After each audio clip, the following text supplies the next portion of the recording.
우리가 성경을 이렇게 보고 읽고 기도하시면서 정말 객관적으로 인간의 이성적으로만 딱 생각을 하면 믿음 이런 거 다 빼버리고 인간의 지식과 이성으로만 생각을 해서 성경에서 가장 믿기가 힘든 것, 잘 안 믿어지는 것이 세 가지가 뭐냐고 물으면 창조, 부활, 그리고 세 번째가 성령일 겁니다. 창조와 부활과 성령. 그게 사실은 가장 잘 안 믿어지는 거예요. 믿기가 힘든 겁니다. 그런데 영의 눈으로 하나님의 성령의 이끌림으로 우리가 보면요. 그 가장 안 믿어지는 창조와 부활과 성령이 바로 성경의 세 가지 키워드가 되는 거거든요. 그게 놀랍지 않습니까? 네. 그러니까 인간의 이성으로만 보면 우리가 지금 보고 있는 창세기, 그러니까 약 3,500년 전에 쓰여진 그 창조의 스토리를 오늘 내가 정말 이게 나에게 믿어지는가? 그게 정말 믿어지는 것 자체가 여러분 사실은 정상이 아니에요. 기적입니다. 기적. 네. 그게 인간의 이성으로는 사실 믿어질 수가 없는 거거든요. 그럼에도 불구하고 그 3,500년 전에 쓰여진 창조의 스토리가 정말 믿어진다면요. 그거는 내가 믿겠다라고 한 다짐 때문에 믿어지는 게 아니고 예수님이 십자가에 죽으시고 부활하셔서 성령님이 우리 안에 오셔서 믿음의 눈을 열어주셨기 때문에 그게 믿어지게 된 거다 하는 겁니다. 네. 내가 믿겠습니다라고 해서 다짐해서 믿을 수 있는 그런 종류가 아니다는 겁니다. 그게 얼마나 그게 기적입니까? 그러니까 여러분 창조와 그래서 구원이라고 하는 건요. 이게 별개에 따로 떨어진 게 아니고 창조와 구원은 하나로 이렇게 탁 꿰어져 있는 거다. 그런 거거든요.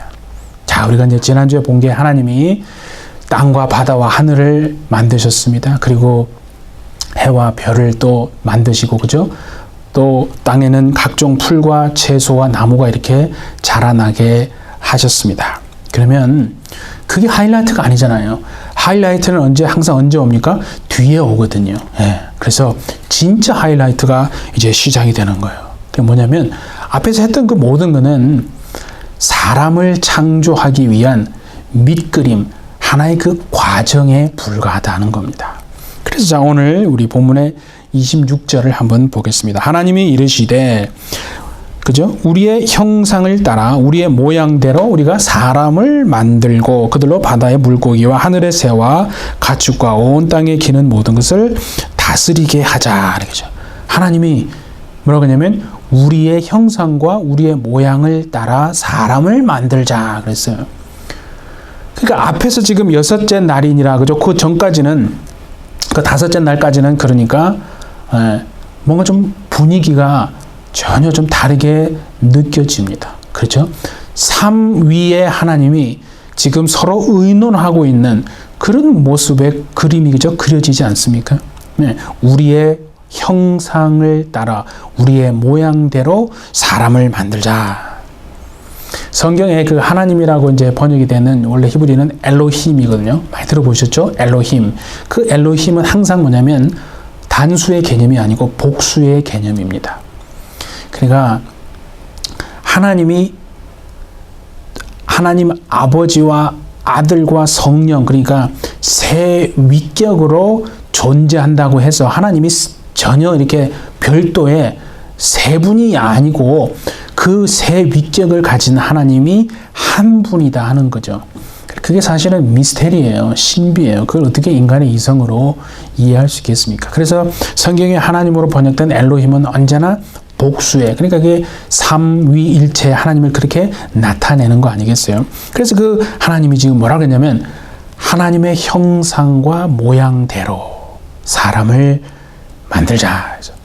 그러니까 사람의 출발은요, 내가 무언가 사람을 규정하는 그 시작은 어디냐면 바로 오늘 본문처럼 하나님의 형상과 모양, 그게 사람을 규정하는 출발점인 겁니다, 여러분. 거기에 성경에 보면 하겠지만 모든 하나님이 만드신 피조물들 가운데요, 오직 하나님의 형상과 모양을 반영하고 있는 존재는 사람밖에 없습니다. 그러니까 뭐냐면 그 앞에 만드신 그 동물들, 짐승들 있잖아요. 새나 뭐 여러 가지 그죠? 바다의 물고기나 모든 땅의 그런 생물들은요, 그것이 자체적인 자신의 모양이고 자신의 형상이에요. 그런데 사람은요, 신기합니다. 자신의 형상과 모양이 없어요. 우리는 누구를 닮은 거예요? 하나님의 형상과 모양대로 지음받은 존재다는 거예요. 그게 신기한 거 아니겠어요? 네. 그러니까 한번 우리가 보세요. 우리가 사람이 자기를 닮은 형상으로 만들어낸 게 뭐예요? 인형이잖아요. 우리 어릴 때 인형들 많이 갖고 노시잖아요. 그 인형을 가만 보면 사람하고 닮았거든요. 예, 형상을 닮았잖아요. 근데 그 인형은 그 인형 속에 사람의 품성, 성품이 들어가 있습니까? 그건 없거든요. 그렇죠. 인형 속에 사람의 성품은 없어요. 근데 인간은 하나님이 창조하시고 지으신 사람은요, 신기하게 하나님의 형상도 가지고 있지만 그 안에 하나님의 성품도 닮아 있다는 거예요. 그래서 하나님의 그 형상과 모양대로 지음받은 존재이라서 안에 들여다보면 하나님의 성품도 사실은 닮아 있는 거다 이거죠. 그래서 성경이 뭐라고 말하냐면 하나님과 인간의 관계는, 그래서 창조주와 피조물의 관계도 맞지만 우리가 조금 더 가까이 가서 말하면 아버지와 아들의 관계다, 그렇게 말하는 거거든요. 왜냐하면 닮았으니까 그런 거예요. 그죠? 그러니까 아들이, 그죠? 아버지의 형상과 성품을 담는 것은 그건 지극히 정상적이고 당연한 거다 이거죠. 그걸 인정하지 않아서 그런 거예요. 그러니까 우리가 보세요. 아무리 사람이 타락해서 정말 죄를 많이 지은 사람도요, 그 안에는요, 하나님의 잔상이 사실은 남아있거든요. 그 남아있어요. 그걸 건드려주고 그걸 터치하면요, 하나님 앞에 정말 눈물 콧물 쏟으면서 나오지 않을 인간은 아무도 없어요. 그 사단이 그걸 방해하고 그렇지 않다라고 자꾸 이렇게 막고 있기 때문에 그런 거 아니겠어요? 우리 안에 새겨진 어떤 의로움의 기준이라는 게 있어요. 하나님이 그걸 넣어준 거예요. 그걸 사람이 태어나면서부터요, 사람이 그거를 배워서 했다라고 우리는 그렇게 오해하면 안 됩니다.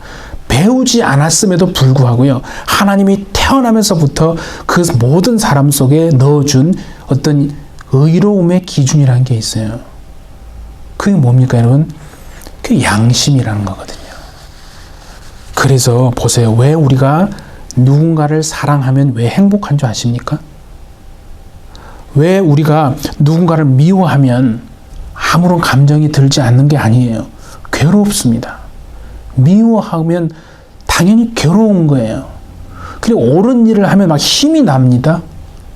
그리고 내가 어떤 잘못을 저지르면요, 사람이요, 아무 감정이 없는 게 아니고 막 수치심을 느끼고 두려움을 느끼는 존재가 사람인데, 그거를 당연하게 생각하면 안 돼요. 왜 그런가 이거죠.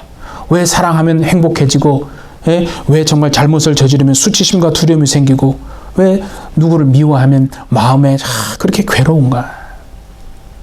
그건 바로요, 하나님의 형상과 그 모양이 우리 안에 있기 때문에 그런 거거든요. 그래서 여러분, 그 디모데전서 4장 1절 2절에 보면 그런 얘기세요. 성령이 후일에 밝히 말씀하시는데, 성령이 말씀하시는데 후일에, 그러니까 마지막 때 아니겠어요?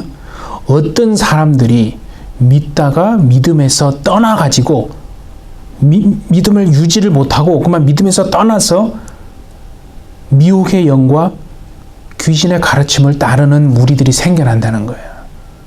근데 그 2절에 보면 뭐라 하냐면 그들은 양심이 뭐라게 화인 맞았다 이거죠. 양심에 화인 맞아서 거짓말하는 자들이라고 그랬거든요. 그러니까 여러분 보세요. 그 하나님이 주신 의로움의 기준인 양심이 그만 화인을 맞아버렸으니까 오늘날 보세요 여러분, 사람을 죽여놓고도요, 왜 죽였냐고 그러면요, 전혀 죄의식 같은 걸 느끼지 않습니다. 그냥 죽였다는 거예요. 잘못을 해놓고도요, 뭔가 마음에 전혀 그런 꺼리낌이 없어요. 그냥 자기 기분이 내키지 않으니까 그랬다는. 그게 당연한 게 아니고 그만큼 세상이 여러분 악해졌고 그만큼 하나님의 그 형상과 모양이 벌써 파괴되고 부서지고 깨져버리니까 그런 정말 엉망인 사람이 되고 있기 때문이거든요.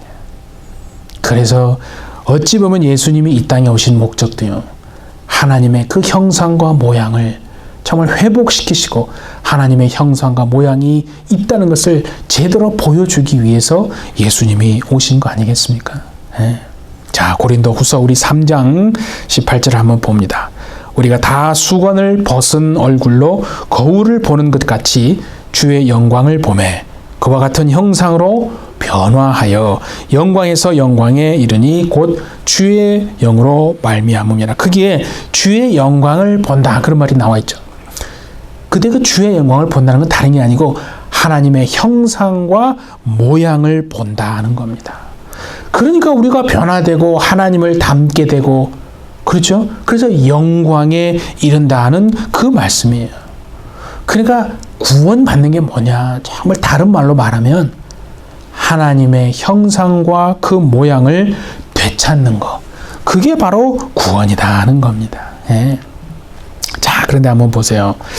그래서 하나님의 형상과 이 모양을 되찾는 게요, 왜 중요한가? 자신이 하나님의 형상과 모양으로 지음받은 존재라고 하는 것을 정말 알 때, 나뿐만이 아니라 이 세상의 모든 인간이 하나님의 형상과 모양으로 지음받은 존재라는 것을 깨달으면 눈이 달라집니다. 나를 바라보는 눈, 또 상대를 바라보는 눈, 내 주변에 있는 모든 사람들을 바라보는 눈이 그제서야 달라지는 거거든요. 그러니까 사람이 그렇게 지음받은 존재라는 것을 알면요, 절대로 다른 사람을 무시하거나 깔보거나 함부로 대하지 않는 겁니다. 그게 변화된 겉으로 보여지는 모습입니다. 그러니까 예수님이 정말 이 땅에 오신 것이 죄로 말미암아 다 부서지고 깨져버리고 망가져버린 그 하나님의 형상과 모양을 회복시켜 주시기 위한, 그래서 그 길이 열려지고 그 길을 보여주시기 위해서 이 땅에 예수님이 오신 거거든요. 자, 그래서 히브리서 우리 1장 3절을 한번 봅니다. 이는 하나님의 영광의 광채시요, 그렇죠? 그 본체 형상이시라. 그의 능력의 말씀으로 만물을 붙드시며 죄를 정결하게 하는 일을 하시고 높은 곳에 계신 지극히 크신 이의 우편에 앉으셨느니라. 그게 뭐라고 그랬습니까? 그 하나님의 영광의 광채고 본체 형상이라는 말은 예수님이 그렇다는 얘기를 지금 말씀하고 있는 거예요. 예수님이 하나님과 동등되신 분이다.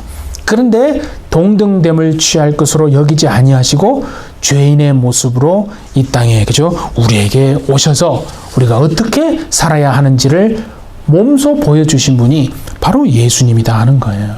네. 그러니까 인간 앞에는요, 이제 두 갈래의 길이 딱 존재하는 거예요.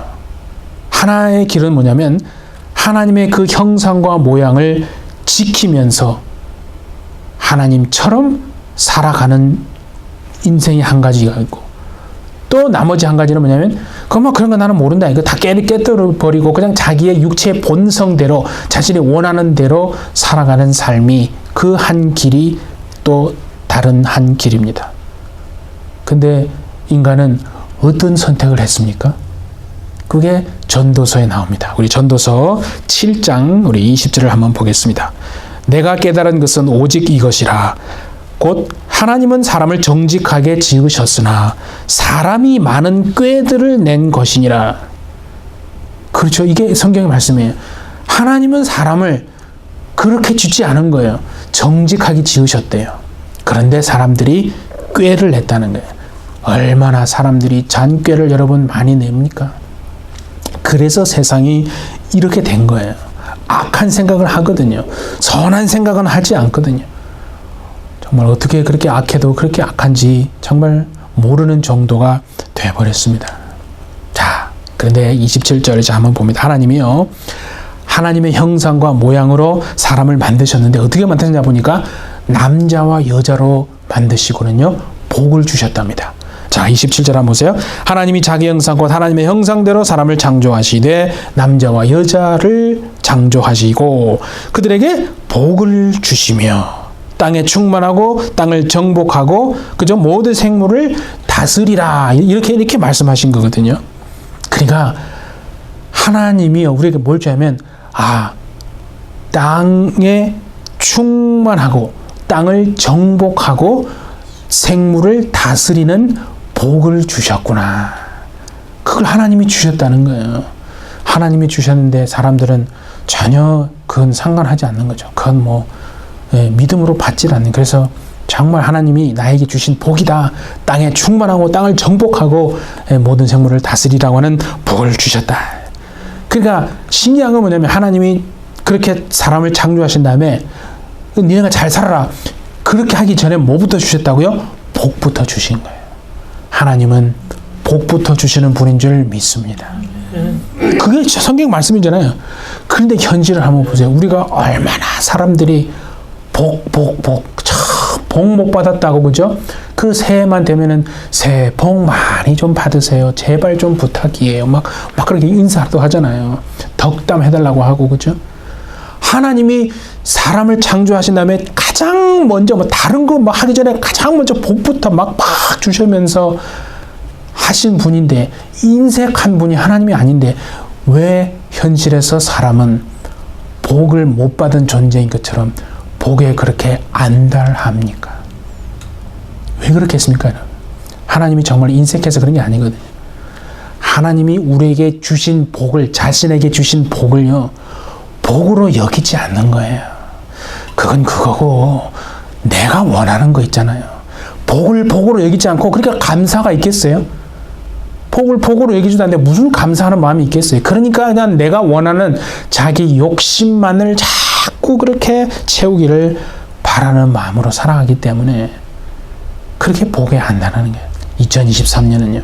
하나님이 땅에 충만하고 땅을 정복하고 모든 생물을 다스리라고 하는 복을 주셨음을, 복을 받으신 복을 복으로 여기시고 정말 감사함으로 그렇게 살아내시는 저와 우리 모두가 되기를 예수님의 이름으로 축복합니다. 예. 근데 이제 창세기 2장에 우리가 다 알잖아요. 하나님이 어떻게 합니까? 아담을 깊이 잠을 자게 합니다. 그리고는 갈빗대 하나를 탁 취해가지고, 그죠? 그에다가 살을 채워가지고 아담에게 싹 이끌어 오잖아요. 그러니까 오늘날로 말하면 하나님이 아담에게 소개팅 해준 거예요. 그래서 아담이 딱 보니까 저건 내 뼈인데, 저건 내 살인데, 저 남이 아니에요. 저 내 뼈고 내 살이에요. 그렇게 해서 이제 가족을 이룬 거 아니에요. 근데 참 재밌는 게 하나 있어요. 거기에 갈빗대를 취했다. 하나님이 잠자고 있는 아담의 갈빗대. 갈빗대라고 번역되어 있는 그 원래 히브리어는 젤라인데, 젤라는 찾아보니까 무슨 뜻이냐면요, 머리란 뜻도 아니고 발도 아니고요, 옆구리예요. 옆구리. 여자가 어디에서 나왔다면 남자의 옆구리에서 나온 존재. 그러니까 여자는요, 그 말은 뭐냐면 갈빗대를 취했다, 옆구리에서 나왔다는 말은 여자는 남자와 대등한 관계다라는 뜻입니다. 여러분, 머리를 취할 수도 있고 발을 취할 수도 있잖아요. 그렇지 않고 하나님의 옆구리, 갈빗대, 여자와 남자는 동등한 존재라는 거예요. 동반자라는 거예요. 예, 노래도 나오잖아요. 나의 동반자라고.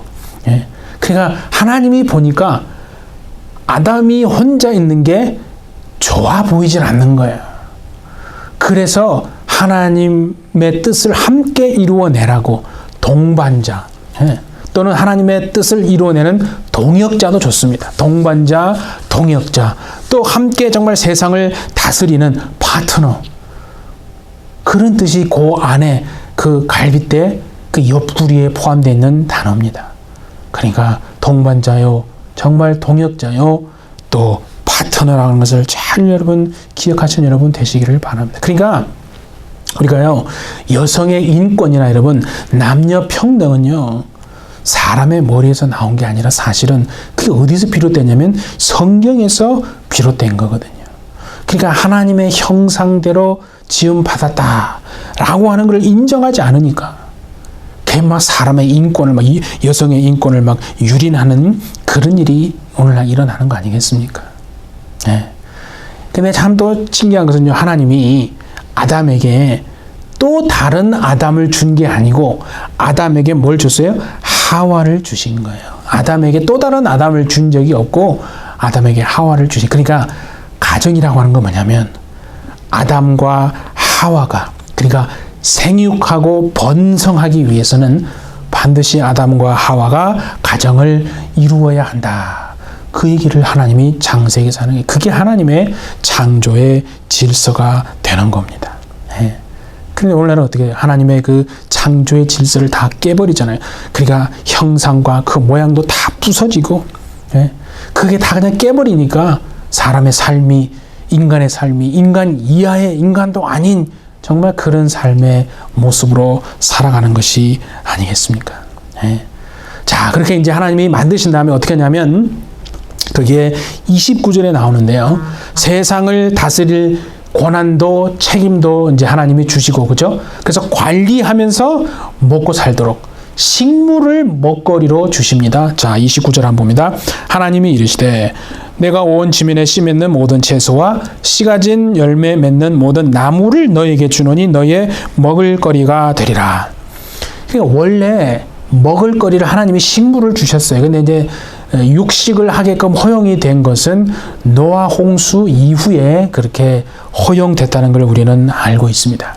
근데 성경에 보면요, 세계가 구원의 피조 세계가 구원을 받으면 온 피조물이요 다시 식물을 먹거리로 삼는다는 말이 나옵니다. 자, 그게 뭐냐면 이사야 65장 우리 25절을 한번 같이 봅니다. 이리와 어린 양이 함께 먹을 것이며, 그렇죠? 사자가 소처럼 짚을 먹을 것이며 뱀은 흙을 양식으로 삼을 것이니 나의 성산에서는 해함도 없겠고 상함도 없으리라 여호와께서 말씀하시니라. 뭐라고 그래서 여러분? 이리와 어린 양이 함께 먹는다. 그리고 사자가 소처럼 짚풀을 먹는다 이거죠. 온 세계가 구원을 받으면요, 온 피조물이 다시 식물을 먹을거리로 삼게 된다고 그 말씀하니. 그러니까 이 온 세상 정말 사람들이요 가장 먼저, 인간이 가장 먼저 해야 될 게 뭐냐면 구원받는 겁니다. 다시 말하면 하나님의 형상과 모양을 반드시 다시 회복하는 겁니다. 그게 무엇보다 중요해요.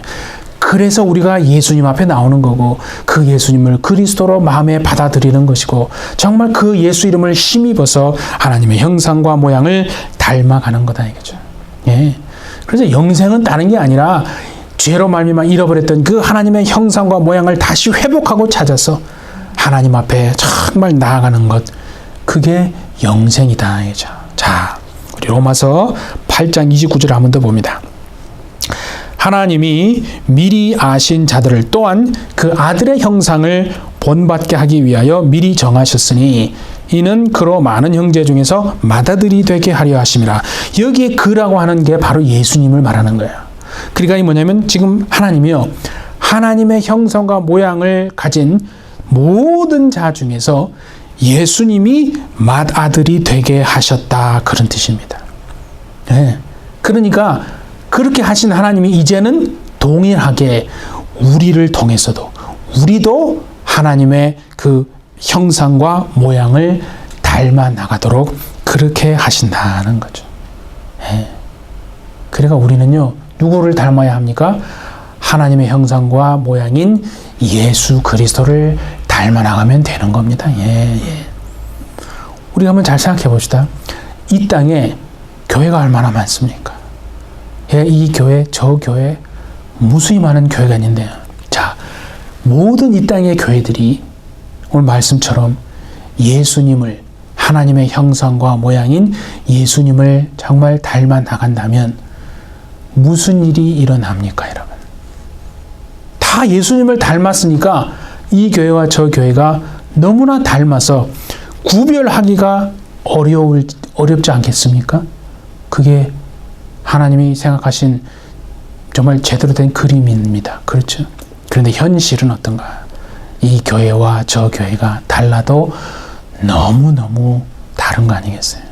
그러니까 그 말은 정말 예수를 닮아야 되는데, 그리스도를 닮아야 되는데, 어찌 보면 뭐 담임 목사를 닮는 건 아닌가, 그런 생각을 합니다. 그러니까 예수 믿는 자, 그리스도인은 뭐냐?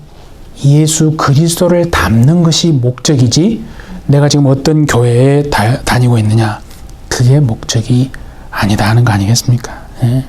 그러니까 우리가 하나님을 닮아 나가면, 하나님의 그 형상과 모양을 되찾고 회복하고 하나님을 닮아 나가면 정말 겪는 문제들은 해결되어질 수 있지 않겠습니까, 여러분? 예.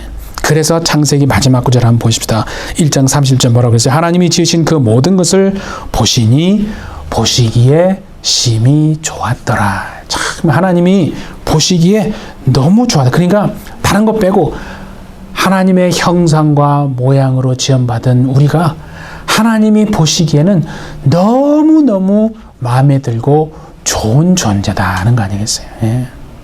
자, 이거 고백할 수 있어야 됩니다. 하나님이 보시기에 나는 심히 좋은 자다. 자, 우리 두 번 한번 합시다. 시작. 하나님이 보시기에 나는 심히 좋은 자다. 예. 나만 그렇겠습니까? 다른 사람도 그런 거예요. 그러니까 우리를 서로를 볼 때, 아, 정말 하나님이 보시기에 심히 좋은 자구나. 하나님의 형상과 모양으로 지음받은 존재구나. 예. 그러니까 우리 정말 사람의 가장 큰 문제는 역으로 생각하면 바로 그거 아닙니까? 우리가 하나님의 형상과 모양으로 지음받은 존재인 것을 모르는 거예요. 그러니까 너무나 정말 위대한 존재인 것을 모르는 게, 그게 우리의 어떻게 보면 가장 큰 문제다 이거죠. 그러니까 하나님의 형상과 모양을 존재로 정말 지음받은 존재라는 그 본질을 깨져버리게 되면요, 문제는 해결되지 않는 거예요. 그러니까 하나님이 원하시는 삶이 되어지지 않는 겁니다. 그래서 아까 말씀드린 것처럼 이제 두 갈래의 길 앞에 딱 서 있는 거예요. 선택은 이제 사람의 몫입니다. 첫 번째 삶은 뭐냐면 하나님의 형상과 모양을 지키고 하나님처럼 살아내는 삶이 첫 번째고, 두 번째는 그냥 그거 다 깨버린 채 자신의 육체의 본성만을 가지고 살아가는 삶입니다. 성경은 뭐라고 하냐면 첫 번째 삶을요, 축복의 삶이고 두 번째를 저주받은 삶이라고 말합니다. 또 첫 번째를 좁은 길이라 말하고 두 번째를 넓은 길이라고 말합니다. 또 첫 번째를 생명의 길이라고 말하는가 하면 두 번째를 사망의 길이라고 말하는 거예요. 그러니까 우리가 전도하고 정말 선교한다는 것도 어찌 보면 다른 게 아니라 하나님의 형상과 모양으로 정말 지음받았습니다 라고 사람들에게 그걸 얘기해 주는 게, 그게 전도요 선교가 아니겠습니까? 사랑하는 우리 해피철치 여러분, 자신이 변하고 세상이 변화받는 유일한 길은 정말 사람이 하나님의 형상과 그 모양대로 지음받았다고 하는 것을 깨닫는 것입니다. 2023년 우리 예수님과 함께 좁은 길일지라도 생명의 길, 영생의 길, 축복의 길, 진리의 길을 감사와 기쁨으로 함께 행하여 걸어가시는 우리 모두가 되어줄 수 있기를 예수님의 이름으로 축복합니다. 네, 우리 함께 기도하시겠습니다. 하나님 아버지, 우리가 하나님의 형상과 모양대로 지음받은 위대한 존재로, 하나님의 성품을 지닌 존재로 지음받았음을 깨달아서 2023년 말씀을 우리 심령에 채워서 예수님과 함께 걸어가되, 비록 그 길이 좁은 길일지라도 축복의 길이요 생명의 길이요 진리의 길임을 알고 감사와 기쁨으로 걸어가게 하셔서 정말 주의 뜻을 이루어내는 2023년 그리고 모든 햇빛 철저가 다 되도록 주여 은혜를 베풀어 주옵소서. 감사드리며 예수님의 이름으로 기도하옵나이다. 아멘.